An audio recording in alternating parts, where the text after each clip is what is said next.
What you should know about Amber Houses. Crisis residential treatment in Oakland, California. In the middle of this pandemic, mental health is a critical part to manage, since it teaches us not only the truth about the world, but also challenges us to learn more about ourselves.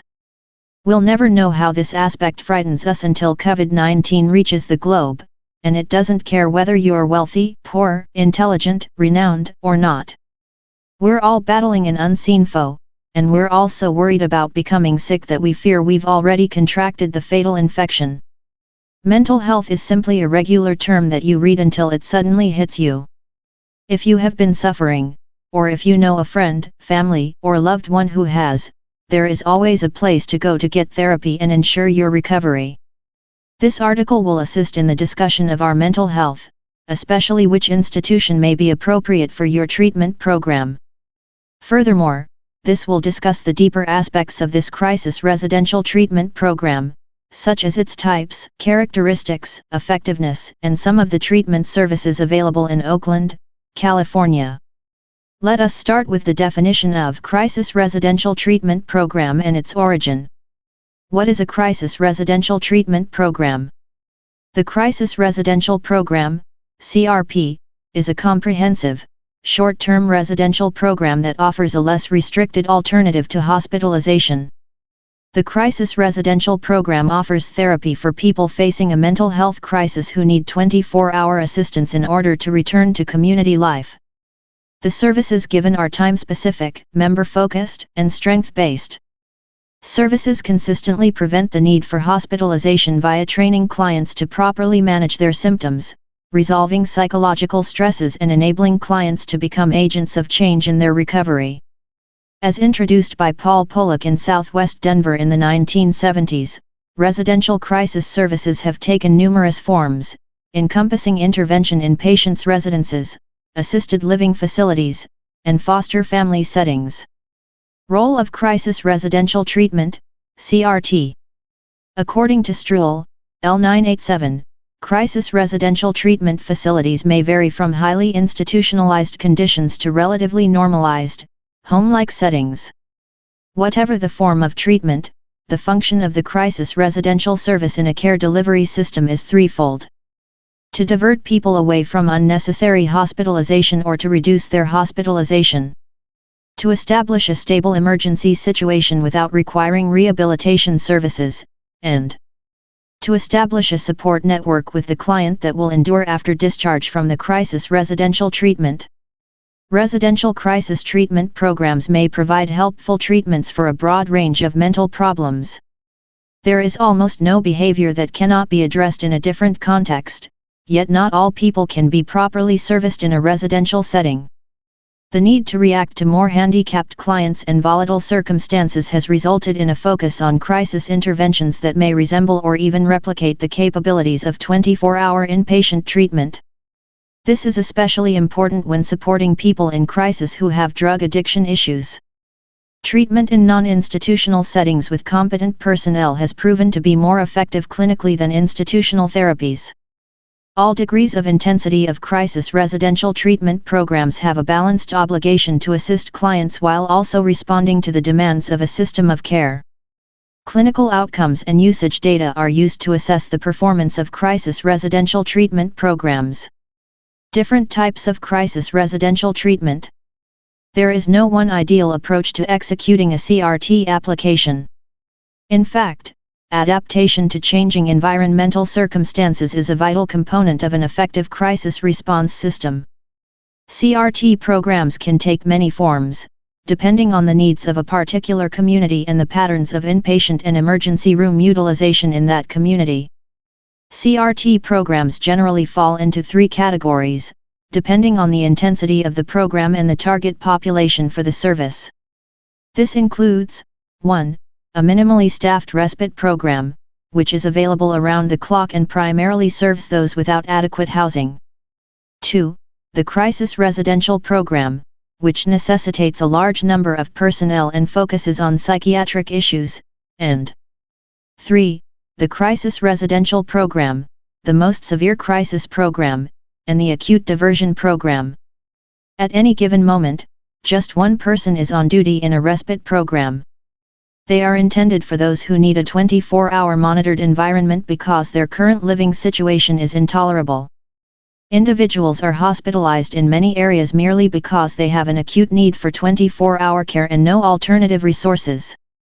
This is an unnecessary and expensive utilization of hospital beds, and respite-level care reduces the need for hospitalization dramatically. Crisis residential programs, with at least 2 counselors on duty at all times and a maximum of 16 clients, are designed to prevent the further escalation of crises that, if left unchecked, would necessitate hospitalization. An acute diversion program is designed to be equivalent to hospitalization for individuals who are present in an acute crisis but do not require involuntary treatment in a hospital setting. In a social model environment, such programs seek to mirror the reaction of an inpatient hospital. Each of these levels focuses on clients who are either in danger of impending hospitalization or have been evaluated as needing hospitalization but are found suitable for an alternate environment. CRT programs may differ greatly in terms of the amount of impairment or even the sort of behavior they are meant to treat and accept. Clearly, the modes with the highest staffing levels have the greatest flexibility in terms of customer characteristics. Most acute diversion programs have a no-refusal policy and will deal with a diverse variety of clients, including those with a high risk of violence or suicide and those with substantial drug addiction issues. Clients with these issues will be excluded from other programs in the respite and crisis residential categories that are understaffed. Even the most basic CRT programs have a demonstrable influence on hospital bed use if they are designed to divert needless referrals to inpatient units. The intensity of a CRT program is determined by the community's needs, the availability of clinicians with expertise in supporting clients in acute crisis, and the amount of tolerance for innovation within the mental health profession and society at large. Regardless of the degree of CRT, several techniques are typical in most non-institutional crisis circumstances. These include crisis stabilization and the development of community support for clients. Crisis residential treatment characteristics. Characteristics of crisis residential treatment programs at all levels. CRT programs emphasize the client's incorporation into the day-to-day operations of a small, customized home.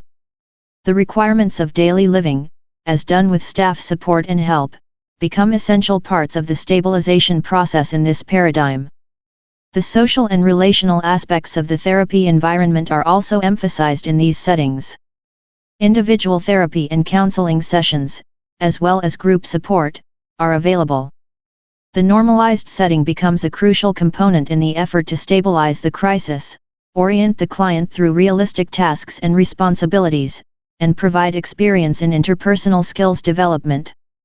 The apartment serves as a setting for a realistic assessment of each person's functional skills and interpersonal abilities. The residential setting transforms into an intentional community that is a group aimed at minimizing the client's alienation from his or her environment, operating as a tiny family with personnel there to support clients and encourage contact. CRT programs' diverse support staff are mostly paraprofessionals. When paraprofessionals are supported by consultation and training, CRT programs have proved that paraprofessionals are extremely effective and empathetic crisis intervention practitioners, even at the most acute level. In crisis programs, psychiatrists and other mental health professionals frequently serve as consultants and trainers. This approach to staffing also supports a feature of CRT programs that is critical to their effectiveness: the capacity to include employees with valuable community experience and diverse viewpoints in the intervention, even those who have used mental health services themselves. Another common feature of CRT services is that the client takes the lead in developing and implementing his or her own treatment and rehabilitation plan. Clients' cooperative behavior is critical to achieving their recovery process activities, the stabilization process, and the endeavor to transition clients to the next level of care. There is no time to squander on treatment goals that are not shared by the client. Crisis programs must respond swiftly and build specific plans with clients. CRT programs must be available at all times. The length of stay should be comparable to that of the inpatient unit from which clients are diverted to the crisis program. Programs with stays of more than 30 days test their response to the healthcare system. They discovered that the average length of stay in acute diversion programs, in particular, should be limited to 2 weeks in length. This is important because CRT programs must be provided to emergency departments or other triage locations on a regular basis in order to be a viable alternative to hospitalization. The importance of Amber houses. Considering residential treatment entails the application of psychotherapeutic concepts to the institutional care of society's less privileged. There are 2 types of beginning stories. 1. For some, the history of the organization is intertwined with the provision of humane care. 2. For others, the origins of residential therapy remain a mystery. In the first place, in the development of modern psychiatric programs for children. This century's first half. As a result of these changes, researchers are looking into how therapeutic and conceptual ideas, particularly psychoanalytic ideas, can influence how people behave. In institutions, caregivers supported children in managing their daily lives. Furthermore, residential treatment is now used to define a degree of care. Care is a word used to denote a level of care that is lower than that supplied by hospitals but higher than that provided by other organizations in outpatient programs or group homes.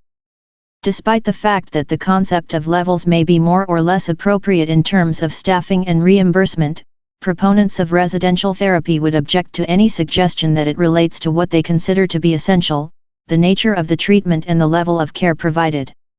Its early proponents claimed that it promised a new way of life and a different type of treatment than that offered in most hospital programs, and in many ways, a higher level of care is preferred to a lower level of care. At the moment, those who are familiar with the urgent triage that frequently occurs in mental settings, and reasonable arguments might be made much more forcefully in hospital settings. The effectiveness of crisis residential programs, CRP. People who are enduring an acute mental episode or extreme emotional distress and who might otherwise face voluntary or involuntary commitment have a positive, temporary option in crisis residential care. Programs include peer support and trauma-based approaches to recovery planning within a framework of peer support. Crisis stabilization drugs are monitored and evaluated in order to determine the kind and degree of following treatments. Treatment for co-occurring disorders is often included in CRPs and is centered on either a harm reduction or abstinence-based approach to health and recovery. Humans need a secure, welcoming atmosphere in which they can foster their own development and work through problems at their own speed. They use a flexible social rehabilitation methodology that adjusts to the client's current demands. They meticulously put emphasis on every individual's recovery and self-reliant attainment. A strengths-based approach to rehabilitation and well-being in family settings. For example, CRPs do not schedule services for the convenience of facilities or impose arbitrary systemic demands for the sake of uniformity and efficiency. Their home environment allows them to provide a continuum of treatment with connections to the community. The transition to independent life is made easier with the help of resource centers and services. The CRP model's flexibility makes it ideal for addressing the unique requirements of particular groups like transition-age youth, who are increasingly institutionalized owing to a lack of options. CRPs have effectively admitted and treated people who are in danger of harming themselves or others, are dually diagnosed, or have otherwise come to the attention of the psychiatric emergency system during the previous 2 decades. Certain behaviors, according to experience at this level of care, cannot be adequately addressed. The crisis residential program model has always emphasized recovery, resilience, wellness, and community, all of which meet federal and state standards for community mental health care. The need for mainstream people into the community is a vital objective for every county mental health department, crossing the 2 realms of humanitarian needs and economic restrictions because of the economy and effectiveness they represent. Crisis residential programs are a tried and true approach that has been underused for far too long. Established treatment options in California. When it comes to improving the public's mind about CRPs, from option to favored, start by asking, an alternate solution to what? This is a good place to start. The construction of community-based treatment systems, as initially envisioned under the Community and the Law on Mental Health Centers, did not compensate for the loss of institutional beds. California has the country's largest population and the fewest healthcare options. Between 1995 and 2008, the state of California lost 42 psychiatric hospitals and 2,816 beds. According to the California Hospital Association Center for Behavioral Health, California had 6,179 inpatient care psychiatric beds in 2007 to serve its 36.5 million population. In the United States, there is one psychiatric bed for every 2,734 people. The average bed size in California is one bed for every 5,916 people. Psychiatric inpatient treatments are not available in 25 of California's counties. Increasing the number of CRPs may be able to help close the gap.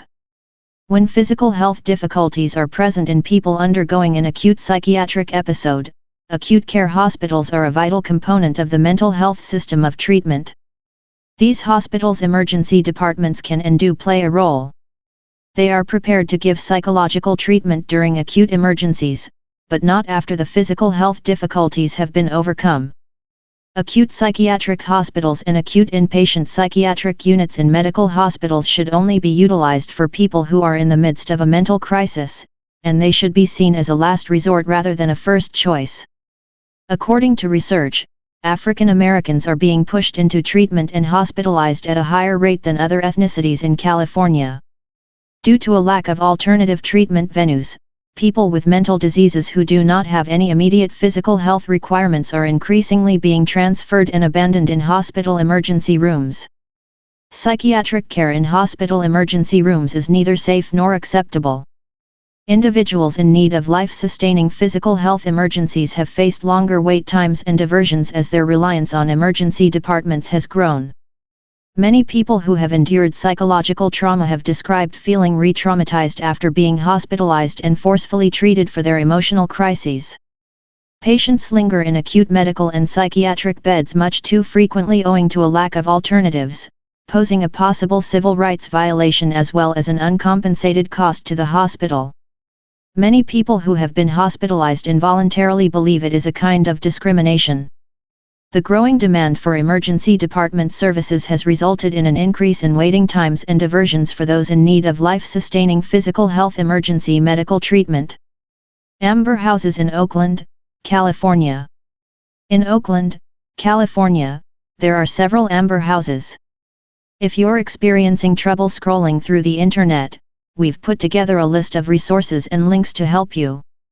The National Provider Identifier, NPI, has 11 community-based residential treatment facilities for mental illness registered providers with a business address in Oakland, CA, all registered as organizations, according to the NPI. Individuals diagnosed with mental illness are treated in a home-like residential institution that offers psychiatric care and psychosocial and rehabilitative services.